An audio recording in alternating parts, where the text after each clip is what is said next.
So here is a generalized diagram, which we're going to focus on. You don't need to know a lot of the specifics here, but if you're told a story, you should be able to piece it together. The specifics I'm talking about involve active transport and passive transport, and how active transport might set up passive transport. We've had this before in a few cases. All right. So here we have this, again, IB objective about the proximal convoluted tubule. So after filtration happens, and we talked about that happens by sheer force of pressing little things through the capillary walls and into the Bowman's capsule nephron walls, right? You have both good and bad stuff. Then we start to take back some of the good stuff. That's called reabsorption again. You need to know that name, right? Good stuff like useful, like amino acids, glucose, for instance. And a lot of that stuff now gets taken back right away in the proximal tubule. In fact, most reabsorption of the good stuff that got filtered out takes part right away. After that is a lot of fine tuning. So we'll get to that as we get to it. But notice what these arrows are different colors. We got purple arrows and red arrows. That suggests a difference. And if you think logically, this is all transport in and out. There's only really two kinds, active and passive. So which arrows represent active transport and which passive? Well, all these other things can travel actively or passively, but one of the general rules is, except for that contractile vacuole, water always passes passively in and out of things like these tubes, across cell membranes. To remind, this is facilitated diffusion, right? Facilitated by the presence of aquaporins. They're going to come back into our discussion in a minute, right? In the membranes of these cells that make up these nephron tubes, right? So here you see some stuff's going back in, some stuff's going out, right? This is the bad stuff. This represents, even though it's not, urea. Here they have the word urea. This is ammonia, NH3, related to urea, right? This is the bad stuff, and the fact that it's coming in here would be an example of some secretion also, right? Reabsorption and secretion both accomplish the same thing. It's getting stuff in or out of these tubes so that they either leave the body or don't. Reabsorption gets things out of the tube. So here potassium is being reabsorbed back into the body out of this tube, whereas here ammonia is being actively transported into, so that would be secretion, into the tube to set it on its way out. Okay, so now while this is up here, as the loop of Henle dips deep into the kidney, into the medulla area, right? The surrounding fluid gets more and more concentrated with things like salts and even urea itself, right? So what's that set the stage for? Well, if outside here is real salty, what's that mean? Hypertonic, to throw that word in, right? Then that means, as far as water goes, it's more likely for water to go that way. And that way again means that you are reabsorbing it. So here you see water being reabsorbed by passive transport, but the stage is set for that by the active transport of things like salts into this deep part of the kidney to make a gradient that will set the stage for the diffusion of water, right? This is kind of like, to make a simple analogy, okay, we took back a lot of the water that we filtrated out of your blood, but since you're a terrestrial thing, usually you'd rather keep that water, so a lot of it got taken out here, but now as it passes along the way, we might want to try to squeeze more water out of it, right? And so this represents one place where the stage was set for squeezing water out by making this increasingly hypertonic. So here, I don't think they'd expect you to talk about all that. This is a lot of dynamics that go on. But if they told you the story, as the loop of Henle descends deep into the medulla of the kidney, the surrounding fluid is more and more concentrated with stuff, hypertonic.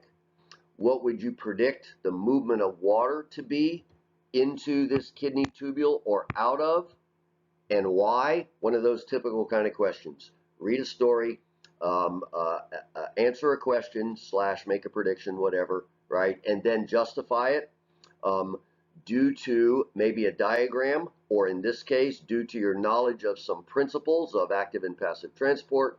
And so that's, I think, the kind of question that would come from this. Okay. Now, as we go back up here, you see that your first, this is really passive diffusion through channels of sodium and chlorine ions, right? And some other salts too, but mostly that. And then active pumping out of sodium and chlorine, right? All of that making these deep layers more hypertonic, right? But also leaving the fluid behind more watery, right? If you pump the salt out, you leave this fluid more watery. Well, why doesn't the water diffuse out here, you ask? Aha. Because these cells in the ascending limb of the loop of Henle, ascending means like back up, even though there's no real up or down here, right? These cells have their aquaporins shut. These cells don't. That's why water can come out here, but it won't come out here. It won't come out here until it gets up to here. And now you see water diffusing out again. The stage for that was also set by the pumping of salts out and hydrogen carbonate things. And notice something too. I didn't mention it over here, but I'll mention it now.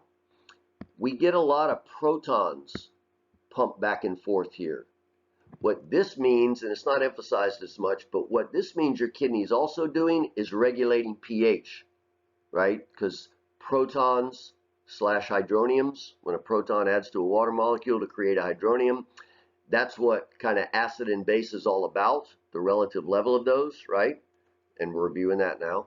High hydronium concentration means more acidic, but remember that means lower pH number, so don't make that mistake, right? It would mean lower pH number, and so I'll forget the hydroxide part. I'll leave that for later. So here you can see, sorry, while it's there, here you can see this is red arrow. That means active transport of protons, and those are the ubiquitous proton pumps. What does ubiquitous mean? You find them everywhere. Like we focused on them in mitochondria, right? And in chloroplasts, we had protons being pumped here and there. Here they are doing the same job of proton pumping, this time pH regulation. Okay, so this loop of Henle then, by doing what we diagrammed on the last thing, and here's the words for it, the loop of Henle maintains in the deep part of the kidney, medulla, middle, that might be a way to remember, medulla means middle, deeper part, M for medulla, M for middle, right? Maintains a very salty in relation to the fluid inside the tubule, outside is hypertonic. Okay, so I put it on there again, but I've already described all that. Okay, so now we're going to get to, in a minute, I'll use this diagram since it's clean now, right? Once all this reabsorption and secretion, right, finishes, it's not quite finished because in the collecting duct, we're not in, by definition, we're not in the nephron anymore. Now, again, several nephrons sending the filtrate into the collecting duct.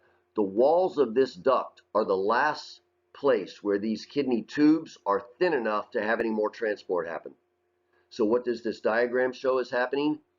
Salts being actively transported out. Some urea, which we really want to get rid of.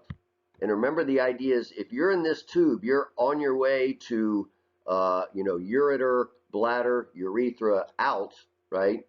We really want to get rid of urea, but here in the real deep parts, it's so concentrated in here, high concentration of urea, that some of it passively transports out.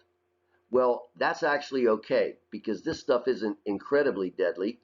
And if it's out here, it's adding to the hypertonicity of this deep part. So it's helping.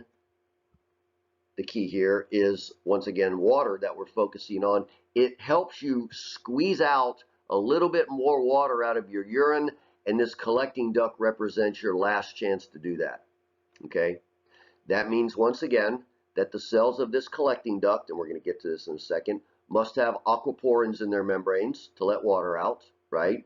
These cells in this part of the tube didn't have aquaporins. That's why even though you pumped the salt out, the water didn't follow, but actually it kind of did because that pumping set the stage for the water to follow later, and then again later here. Okay, so this is what I really have said all this stuff about salt getting pumped out here and there. I don't think you'll have to remember what gets pumped out and what diffuses out here and there and all these different parts, but if they told you the story and asked you to apply again some knowledge of how active and passive transport works, you should be able to say, oh, if I pump salt out into this deep layer, the intermedulla, and I maybe have, or sorry, this is diffusion, and if urea also diffuses out so that this is really hypertonic, what would that mean for water in these areas? That means water is going to diffuse out into the hypertonic solution from the tubes. And again, just to emphasize, out here represents still in the body. What's in this tube represents you're on your way out of the body. Okay, so this is all the words I said. So, if you didn't quite follow it there, you can just read and stare at this and become mesmerized and try to stay awake as you're trying to process all of this stuff. The relationship between the nephron and the collecting duct should be included in purple ink. I'm not sure what they mean by there, except the relationship simply that the nephron connects to and officially ends, calling it a nephron, at the collecting duct. I can't think of any other relationship that they're kind of referring to.